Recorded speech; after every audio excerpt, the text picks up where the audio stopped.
আসসালামু আলাইকুম রহমতুল্লাহি ওয়া বারাকাতুহু। আউযু বিল্লাহি মিনাশ শাইতানির রাজীম। বিসমিল্লাহির রহমানির রহিম। বিবাহ সম্পর্কে আলোচনা করছি আমরা। একটি দার্স বা একটি পর্বের পূর্বে আমরা আলোচনা করেছি, যাতে বিবাহের শর্তাবলী, বিবাহের কিছু বিধিবিধান সম্পর্কে আলোচনা হয়েছে। আজকের এই প্রোগ্রামে, আজকের এই দার্সে আজকে আমরা আলোচনা নেব তালাক সম্পর্কীয় কিছু বিধিবিধান,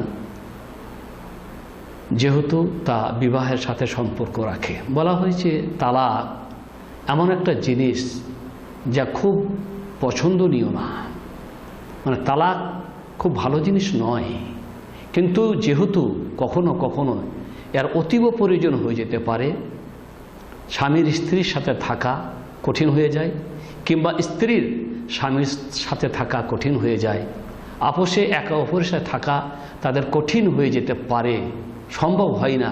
তাই মহান আল্লাহ রাব্বুল আলামিন তালাকের বিধান দিয়েছেন বিভিন্ন কারণের ভিত্তিতে, তবে তা কারণ বৈধ কারণ হতে হবে। তো মোট কথা হচ্ছে, যেহেতু প্রয়োজন হতে পারে স্বামী স্ত্রীর সাথে থাকা এবং স্ত্রীর স্বামীর সাথে থাকা কঠিন হয়ে যাওয়ার কারণে, তাই মহান আল্লাহ রাব্বুল আলামিন তালাক দেওয়ার বিধান দিয়েছেন বান্দাদের প্রতি রহম করে।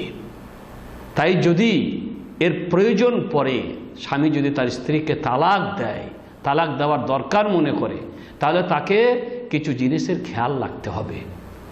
আর সেই জিনিসগুলির মধ্যে হচ্ছে, কি খেয়াল রাখবে? এক নম্বরে, সে তার স্ত্রীকে হায়েজ অবস্থায় তালাক দেবে না।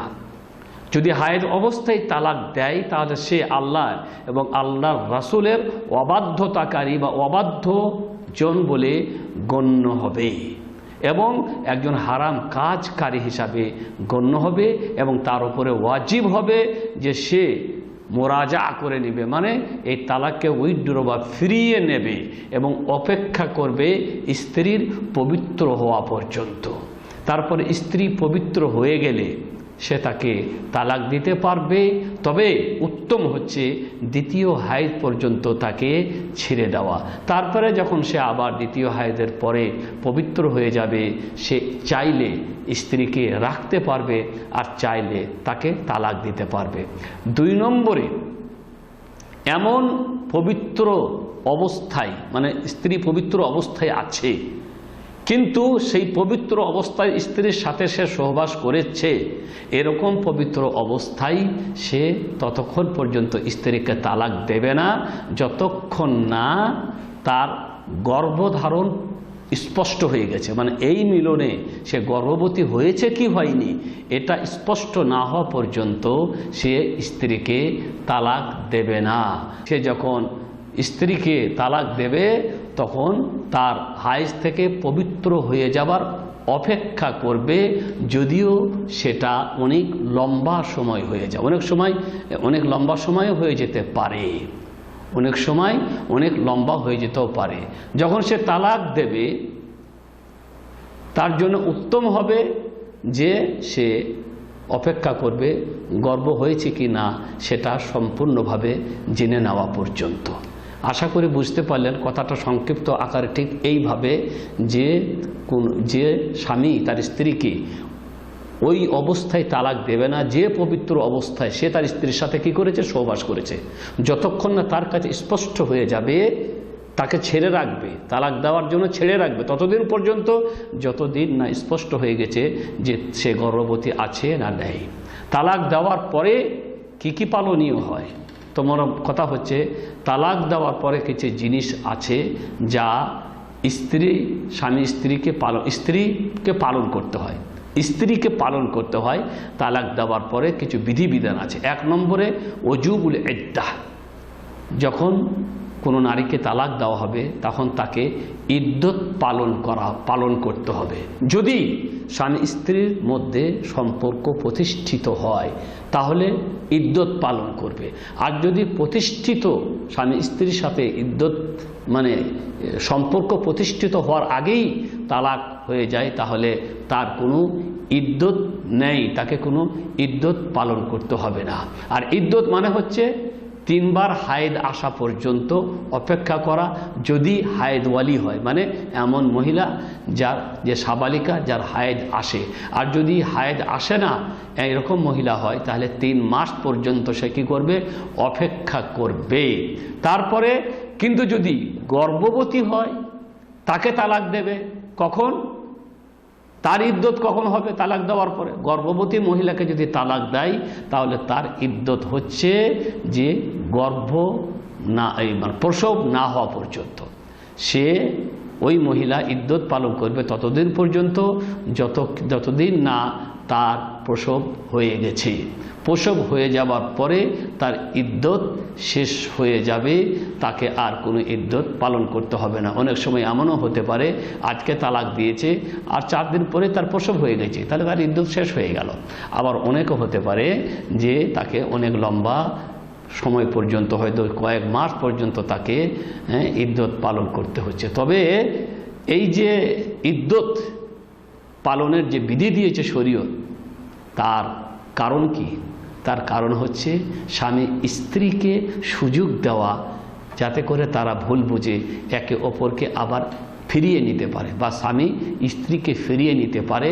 এই সুযোগটা দেওয়ার জন্য এই আপনার 1 নম্বরে এটা, যে যাতে করে তারা একে অপরের সাথে আবার মীমাংসা করে নিতে পারে। আর 2 নম্বর হচ্ছে ইদ্যত এই কারণে যে তাতে স্পষ্ট হয়ে যাবে যে মহিলা গর্ভবতী আছে না নাই। 2 নম্বরে স্বামীর জন্য হারাম হয়ে যাবে স্ত্রী, যে স্ত্রীকে সে এই তালাকের পূর্বে 2 বার তালাক দিয়েছে। যে স্ত্রীকে সে এই তালাকের পূর্বে 2 বার তালাক দিয়েছে, সেই স্ত্রী এই স্বামীর জন্য হারাম হয়ে যাবে যতক্ষণ না এই স্ত্রীর আবার কোথাও বিয়ে হবে। আর সেই বিয়ে হওয়ার পরে যদি আবার ওই স্বামী তাকে তালাক দেয় তাহলে আবার এই স্ত্রী প্রথম স্বামীর জন্য হালাল হয়ে যাবে। কিন্তু যদি মানে বিয়ে না হয় আর তাকে 2 বার তালাক এরা আগে দিয়ে থাকে আর এটা 3য় তালাক, তাহলে এই স্ত্রী স্বামীর জন্য হারাম হয়ে যাবে, একে আর বিয়ে করতে পারবে না। আর তালাকের বিধি বা তালাক দেওয়ার বিধি যেন এমন না হয়, তালাকে যেন মানে স্ত্রীর প্রতি কোনো রকমের কোনো জুলুম করা না হয়, যাতে করে কোনো জুলুম অত্যাচারের ভিত্তিতে স্ত্রীকে তালাকে বাধ্য করা না হয়, এটা যেন স্বামীকে খেয়াল রাখতে হবে। এবারে আসছে খোলা। শরীয়তের একটা বিধি দিয়েছে খোলা। তালাক মানে হচ্ছে, বুঝতে পারলেন, স্বামী স্ত্রীকে তালাক দেবে। স্বামী তাকে চাই না, স্বামীর অসুবিধা, তালাক দেবে। কিন্তু স্ত্রীর অসুবিধা, স্ত্রী স্বামীকে মানতে পারছে না, তাহলে স্ত্রী কি করবে? স্ত্রীর হাতে তো তালাক নাই, তাই স্ত্রীর হাতে দিয়েছে খোলা। খোলা মানে হচ্ছে যে স্ত্রী তার স্বামীকে বলবে, তুমি আমাকে যা কিছু দিয়েছ তা আমি তোমাকে ফেরত দিচ্ছি, সেগুলি গ্রহণ করে তুমি আমাকে তালাক দাও। যদি স্ত্রী না চায়, মানে স্ত্রী স্বামীকে চাইছে না, কিন্তু যদি স্বামী স্ত্রীকে না চায় তাহলে সে কিছুই ফিরে পাবে না যা কিছু সে তার স্ত্রীকে দিয়েছে। স্ত্রী যদি নিজে খোলা কামনা করতে চায় নিজে নিজেই, তাহলে স্ত্রী ফিরিয়ে দেবে স্বামীকে যা কিছু স্বামী দিয়েছে। আর যদি স্ত্রী না চায়, স্বামী দিচ্ছে, যেমন আগে তালাকের কথা বললাম, তাহলে সে স্বামী তার কাছ থেকে কোনো কিছুই ফিরে নিতে পারবে না। তবে তাদের মানে খোলা বা তালাক দেওয়ার আগে একে অপরের সাথে থাকার জন্য ধৈর্য ধারণ করাটা খুবই জরুরি। তালাক দেওয়ার আগে, খোলা কামনা করার আগে এগুলি তাদেরকে ভেবে নিতে হবে। ধৈর্যের মধ্যে বেশি সফলতা আছে। স্ত্রী খোলা কামনা করবে কখন? যখন সে কষ্ট পাবে। কার কাছ থেকে? স্বামীর কাছ থেকে। কষ্ট পাচ্ছে স্বামীর কাছ থেকে। এখন সে খোলা কামনা করতে পারে, কিন্তু কখন? যখন ধৈর্য ধরার কোনো উপায় নেই, ধৈর্য ধরতে পারছে না, সম্ভব নয়, তখন সে খোলা কামনা করবে। কিন্তু ধৈর্য ধরা সম্ভব থাকলে সে ধৈর্য ধরবে। আর যদি এরকম হয় তাহলে সে খোলা কামনা করবে আর স্বামীকে তার দেওয়া জিনিস ফিরিয়ে দিবে তার কাছ থেকে। তবে স্বামীর জন্য ঠিক হবে না যে স্ত্রীর কাছ থেকে তার প্রয়োজন যা দিয়েছে তার অধিক কিছু কামনা করা। অনেক সময় এমনও হয় যে স্ত্রী খোলা কামনা করছে আর স্বামী বলছে এতগুলো যদি টাকা দিস তাহলে তোকে তালাক দিব আমি। তো এরকম করা স্বামীর জন্য ঠিক হবে না, বরং তার সাথে সুবিচার করতে হবে। সে ততটুকুই তার কাছ থেকে কামনা করতে পারে যতটা সে তাকে দিয়েছে, যেহেতু সে বিচ্ছেদ চাইছে। এবার আসছে আল খেয়ারো ফিন নিকাহ, মানে বিবাহ বন্ধনকে বানচাল করা, ফাঁস করা আর তা প্রতিষ্ঠিত রাখার মধ্যে একে অপরের অধিকার, স্বামীর অধিকার এবং স্ত্রীর অধিকার। বলা হয়েছে স্বামী স্ত্রীর মানে মধ্যে বিবাহ বন্ধনকে প্রতিষ্ঠিত রাখা এবং তা বানচাল করার অধিকার আছে কোনো কোনো কারণের ভিত্তিতে। কারণ মানে হচ্ছে, যেমন স্বামী স্ত্রীর মধ্যে কোনো দোষ পেল কিংবা স্ত্রী স্বামীর মধ্যে কোনো দোষ পেল, যে দোষটা সম্পর্কে তাদেরকে জানানো হয়নি ছিল, গোপন করা হয়েছিল, বলা হয়নি ছিল, বিয়ের পরে এই দোষটা সম্পর্কে তারা জানতে পারলো, স্বামী স্ত্রীর দোষটা জানতে পারলো কিংবা স্ত্রী স্বামীর দোষটা জানতে পারলো, তাহলে তাদের অধিকার আছে এই বিয়েকে বানচাল করা। যেমন মনে করলেন স্ত্রী জানতে পারলো কিংবা স্বামী জানতে পারলো যে তার স্ত্রী মাথা ঠিক নেই কিংবা স্বামীর মাথা ঠিক নেই কিংবা এমন এমন রোগ আছে স্ত্রীর মধ্যে যে স্বামী তার সাথে তৃপ্ত হতে পারবে না, একে অপরের সাথে তারা সহবাস করতে পারবে না, হয় স্বামীর মধ্যে থাক কিংবা স্ত্রীর মধ্যে থাক, তাহলে তাদের অধিকার আছে তারা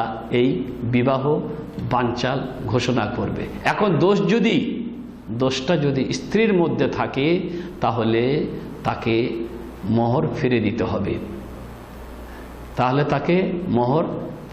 হবে, আর যদি দোষ স্বামীর মধ্যে থাকে তাহলে স্বামী কিছুই ফিরে পাবে না।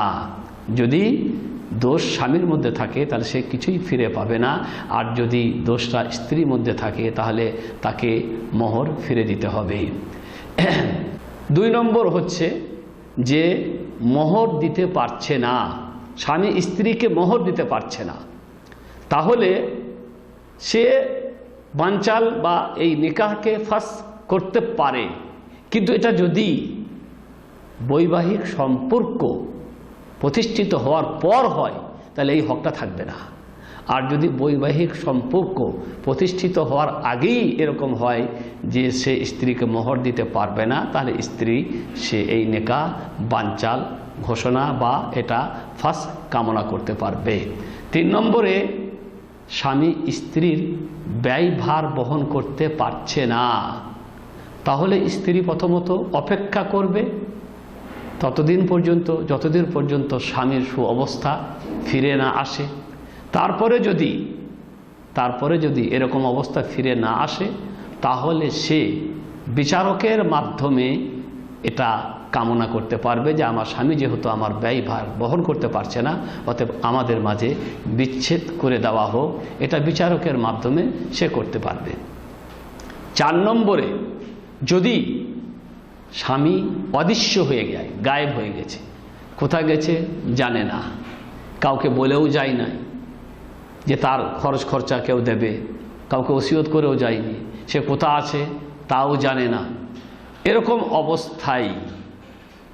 অবস্থায় স্ত্রী শরীয়তি বা ইসলামের কাদির মাধ্যমে বৈধ পন্থায় বিচারকের মাধ্যমে এই বিবাহ বানচাল কামনা করতে পারবে।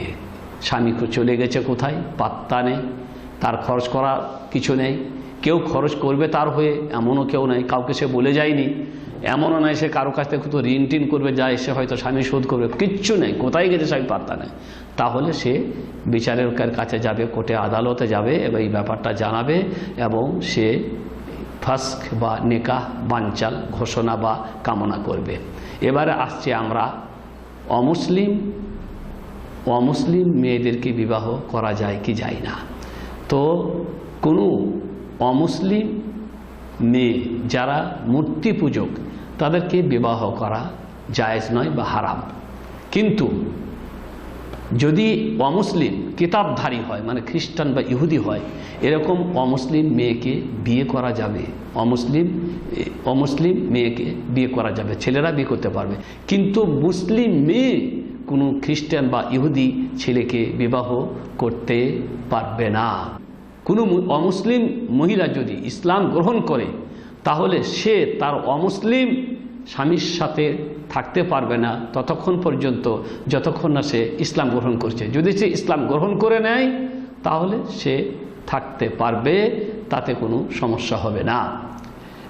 এবারে আসছে কিছু বিধিবিধান যেগুলি অমুসলিম মানে খ্রিস্টান নারীদেরকে বিয়ে করার পরে আরোপিত হয়, মানে খ্রিস্টান বা ইহুদি নারীদেরকে বিয়ে করার পরে যেগুলি আসে, বা অমুসলিম কাউকে বিয়ে করলে যে বিধি ইসলাম দিয়েছে। 1 নম্বরে বলা হয়েছে, যদি স্বামী স্ত্রীর দুজনাই ইসলাম গ্রহণ করে নেয়, স্বামী স্ত্রী দুজনাই ইসলাম গ্রহণ, দুজনেই অমুসলিম ছিল কিন্তু দুজনেই ইসলাম গ্রহণ করে নিয়েছে, তাহলে তাদের নিকাহ বা তাদের বিবাহ প্রতিষ্ঠিত থাকবে। মানে নতুন করে তাদেরকে বিয়ে করতে হবে এমন কোনো ব্যাপার নয়, যদি শরীয়তি কোনো বাধা না থাকে। শরীয়তি বাধা মানে এমন কাকেও বিয়ে করে নিয়েছে হয়তো যেটা শরীয়তে হারাম, তারা সেটা এই বিয়ে থাকবে না। আশা করি বুঝতে পারছেন। স্বামী স্ত্রী দুজনেই ইসলাম গ্রহণ করেছে, তাহলে তাদেরকে আর নতুন করে বিয়ে করতে হবে না, যদি শরীয়তি বাধা না থাকে। শরীয়তে বাধা মানে তারা হয়তো এমন কাউকে বিয়ে করেছে যাদের একে অপরকে বিয়ে করা কি নয়, জায়েজ নয়। 2 নম্বরে, যদি কোনো খ্রিস্টান বা ইহুদি স্বামী, কোনো খ্রিস্টান বা ইহুদি স্বামী ইসলাম গ্রহণ করে নেয়, তাহলে তারা তাদের নিকাহ বা তাদের বিবাহে প্রতিষ্ঠিত থাকতে পারবে। 3 নম্বরে আসছে, যদি কোনো ইহুদি এবং খ্রিস্টান নয় এরকম স্বামী স্ত্রীর দুজনার একজন কেউ ইহুদি নয় খ্রিস্টান নয় এরকম অমুসলিম, আর তো অনেক অমুসলিম আছে কিন্তু তারা ইহুদি নয় খ্রিস্টান নয়, এদের দুজনের একজন কেউ যদি ইসলাম গ্রহণ করে নেয়, কখন? তাদের একে অপরের সাথে শারীরিক সম্পর্ক প্রতিষ্ঠিত হওয়ার আগেই, তাহলে তাদের এই নিকাহ বা এই বিবাহ বানচাল হয়ে যাবে।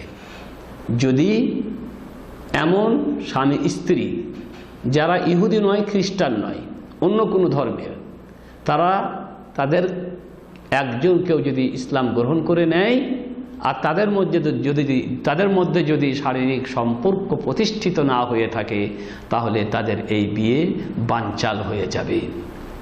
যদি 4 নম্বরে আসছে, যদি মুসলিম নয় অমুসলিম লোকের স্ত্রী, কোনো অমুসলিম ব্যক্তির স্ত্রী ইসলাম গ্রহণ করে, সে ইহুদি নয় বা খ্রিস্টান নয়,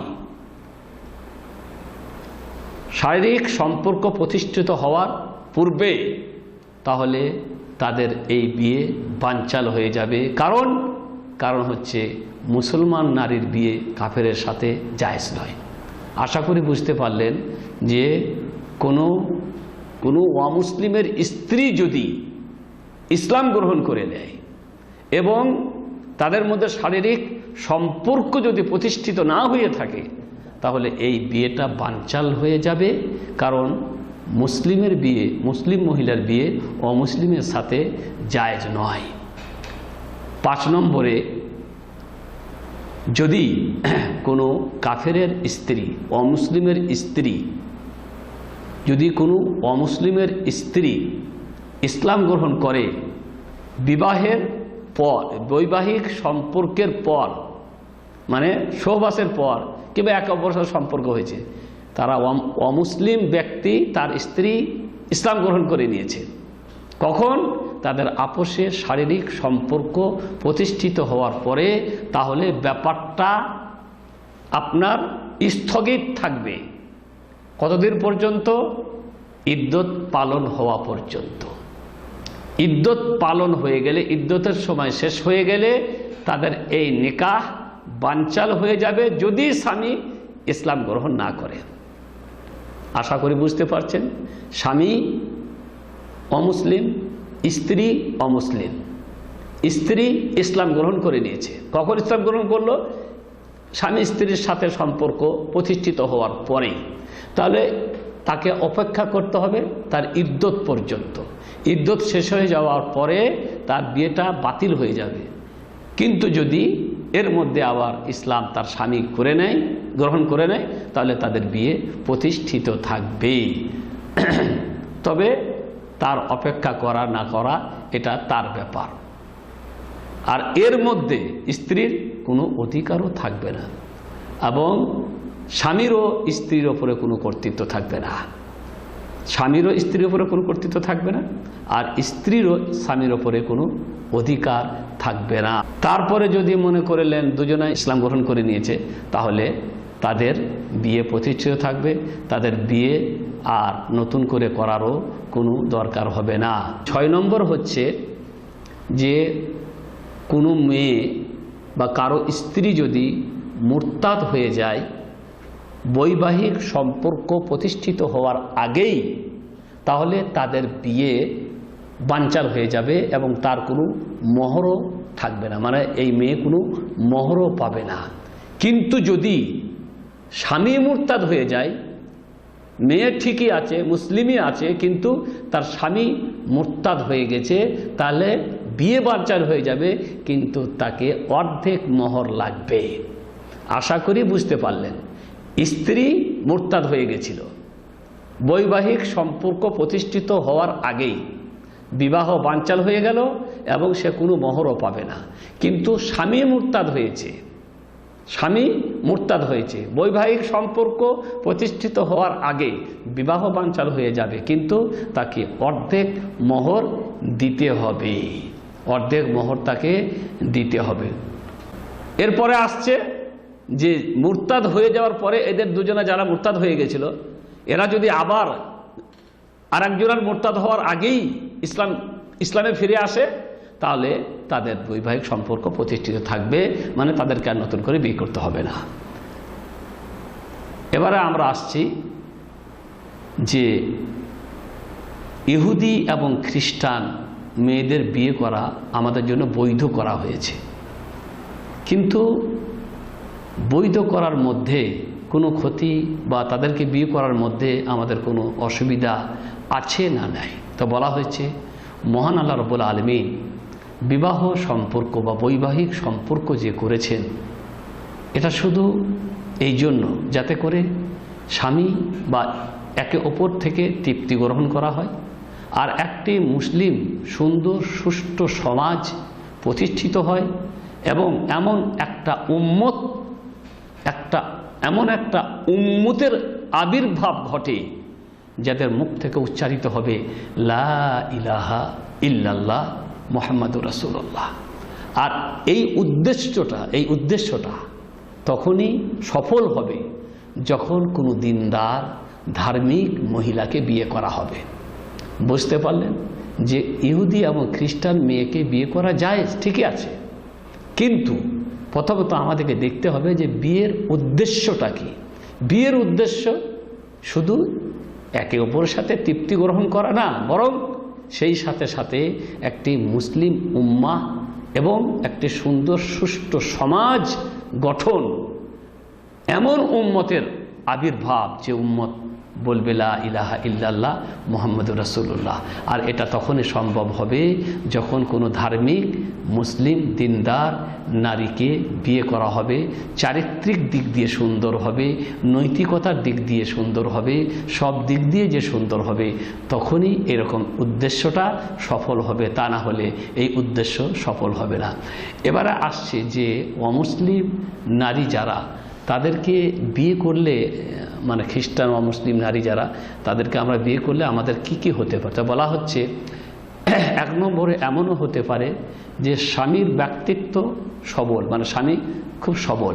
স্বামী যদি দিনের দিক দিয়ে সবল হয়, তার ব্যক্তিত্ব যদি সবল হয়, তাহলে হতে পারে যে স্ত্রীকে সে ফিরিয়ে আনবে এবং সে স্ত্রী একদিন ইসলাম কবুল করবে। কিন্তু তার উল্টোও হতে পারে।